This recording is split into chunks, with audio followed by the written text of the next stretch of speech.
അല്ലോടോ ഷംസുദ്ദീനെ, താനൊക്കെ ഇത്ര അധപ്പതിക്കാൻ പാടണ്ട. ഒരു വിശ്വാസിയല്ലേ ഉള്ളിൽ. ഈ സതീശൻ പറയുന്നത് കേട്ടിട്ട് ഇമാരി ഈ കുതന്ത്രങ്ങളിൽ പോയി വ്യാപകനാകേണ്ട കാര്യമുണ്ടോ? കേട്ടോ, കുഞ്ഞാപ്പ മിണ്ടിയിട്ടില്ലല്ലോ. കുഞ്ഞാലിക്കുട്ടി മിണ്ടിയോട് മിണ്ടില്ല. മൂപ്പർ സൂത്രക്കാരനാണ്, കൗശലക്കാരനാണ്. ഈ ഷംസുദ്ദീനെ ഇങ്ങനെ ചുടുചോറ് കോരിക്കാൻ വേണ്ടിയിട്ട് ഇങ്ങനെ പുറത്തേക്ക് അയച്ചു വിട്ടിരിക്കുകയാണ്. പക്ഷേ ഷംസുദ്ദീൻ മനസ്സിലാക്കേണ്ട കാര്യമുണ്ട്, അദ്ദേഹം വിശ്വാസിയാണെങ്കിൽ നബിയുടെ വചനപ്രകാരം അദ്ദേഹം ഒരു തികഞ്ഞ കാപട്യക്കാരനാണെന്ന് തെളിയിച്ചു. ഇപ്പൊ ഈ ചോദ്യങ്ങൾ ഉന്നയിച്ചതിൽ നിന്ന് പ്രധാനമായും സർക്കാർ മുന്നോട്ട് വെച്ച രണ്ട് വാദങ്ങൾ എന്ന് പറഞ്ഞു. ഒന്ന്, പദ്ധതിയിൽ നിന്ന് പിന്മാറാൻ പറ്റില്ല, അതിപ്പോ MP വിശദീകരിച്ചു. രണ്ട്, കേരളം തുക കൈപ്പറ്റിയിട്ടുണ്ടെന്ന് പറഞ്ഞത് വിദ്യാഭ്യാസ മന്ത്രിയായിരുന്നു, ഷംസുദ്ദീൻ ആയിരുന്നു.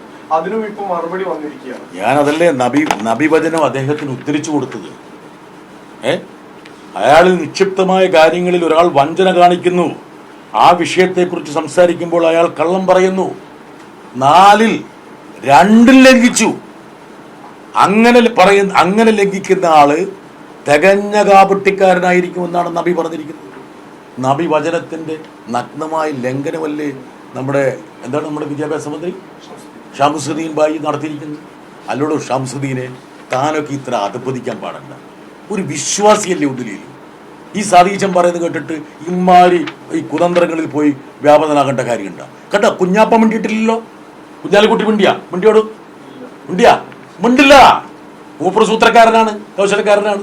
ഈ ഷംസുദ്ദീനെ ഇങ്ങനെ ചുടുചോറ് കോരിക്കാൻ വേണ്ടിയിട്ട് ഇങ്ങനെ പുറത്തേക്ക് അയച്ചു വിട്ടിരിക്കുകയാണ്. പക്ഷേ ഷംസുദ്ദീൻ മനസ്സിലാക്കേണ്ട കാര്യമുണ്ട്, അദ്ദേഹം വിശ്വാസിയാണെങ്കിൽ നബിയുടെ വചനപ്രകാരം അദ്ദേഹം ഒരു തികഞ്ഞ കാപട്യക്കാരനാണെന്ന് തെളിയിച്ചിട്ടുണ്ട്. ഇനി വേറെന്തുകൊണ്ടുണ്ട്, നിങ്ങൾ ചോദിച്ച പോലെ തന്നെ ഈ ഉത്തരങ്ങളിൽ ഇത് എത്ര പേജ് വരുന്ന ഉത്തരമാണെന്നറിയാം. വഹാബിന് തന്നെ കിട്ടിയിരിക്കുന്ന ഉത്തരം. ഇതൊക്കെ വഹാബ് വായിച്ചിട്ടുണ്ടോ ചേർത്തെ?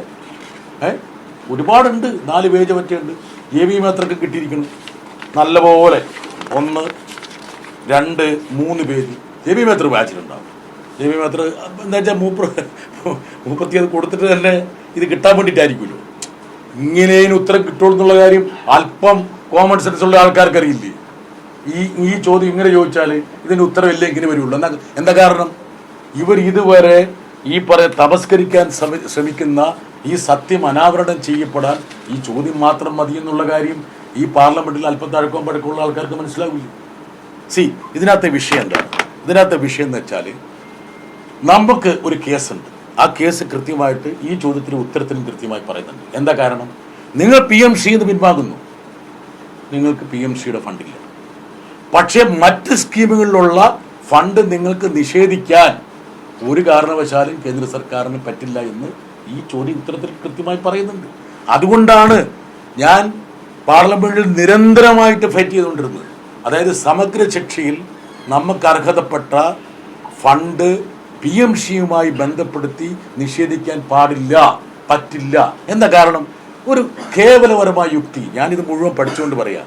2018 സമഗ്ര ശിക്ഷ, 2020 NEP, 2022 PMC, 2018 ഒരു സ്കീമിൽ നമുക്ക് കിട്ടേണ്ട പണം അതിനുശേഷം വന്ന 4 വർഷം വന്ന ഒരു സ്കീമുമായി കെട്ടിയിട്ട് നിഷേധിക്കാൻ പറ്റൂ?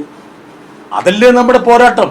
അത് പറ്റില്ല എന്ന് ഈ ഉത്തരത്തിൽ കൃത്യമായി പറയുന്നുണ്ട്. പക്ഷേ ഇവരെന്ത് ചെയ്തു? ഇവരിങ്ങനെ തടഞ്ഞു വെച്ച് കേരള സർക്കാരിനെ പീഡിപ്പിച്ചു. ആ പീഡിപ്പിച്ച സമയത്ത് UDFന്റെ MP-മാർ ആ പീഡനത്തിൽ കൂട്ടുനിന്നു. അതായത് ഒരിക്കലും ഫണ്ട് കൊടുക്കരുത് കേരളത്തിന്, മലയാളിക്ക് ഒരു ഗുണം കിട്ടാൻ പാടില്ല, ഞങ്ങൾക്ക് രാഷ്ട്രീയമാണ് വലുത്, ഞങ്ങൾക്ക് ഇടതുപക്ഷത്തിനെ തോൽപ്പിക്കലാണ് വലുത്, അതുകൊണ്ട് നിങ്ങൾ ഫണ്ട് കൊടുക്കരുതേ എന്ന് ചോദ്യങ്ങളിലൂടെയും അല്ലാതെയും മന്ത്രികളിൽ കയറി മറിഞ്ഞും UDFന്റെ MP-മാർ ഇങ്ങനെ ആഹോരാത്രം ശ്രമിച്ചുകൊണ്ടിരുന്നു. ഇപ്പം നമ്മുടെ VD സതീശൻ പറയാണ്, MP-മാർ കേരളത്തിന്റെ അംബാസിഡർമാരല്ലേ, തിരിച്ചറിവ്. എങ്ങനെയാണ് ഒരാളെ ഇത്ര ദ്രുതഗതിയിൽ ഗ്രസിക്കുന്നത്? ഇതല്ലേ ഞങ്ങൾ പറഞ്ഞുകൊണ്ടിരിക്കുന്നത്. ഇതൊന്നും കേന്ദ്ര സർക്കാരിന്റെ ഔദാര്യമല്ല.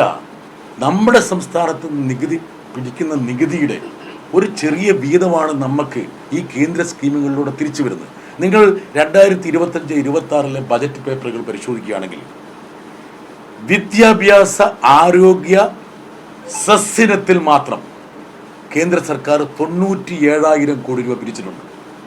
97,000 കോടി രൂപ സെസ് ഇനത്തിൽ പിരിച്ചിട്ടുണ്ട്. അതിന്റെ ഒരു ചെറിയ വീതം. അതുകൂടാതെ കേന്ദ്ര നികുതികൾ നമ്മൾ കൊടുക്കുന്നു. അതിന് നമുക്ക് അർഹതപ്പെട്ട ചെറിയൊരു തുക അത് നിഷേധിക്കാൻ ഇവർക്ക് പറ്റുമോ? ഇതാണ് ചോദ്യം.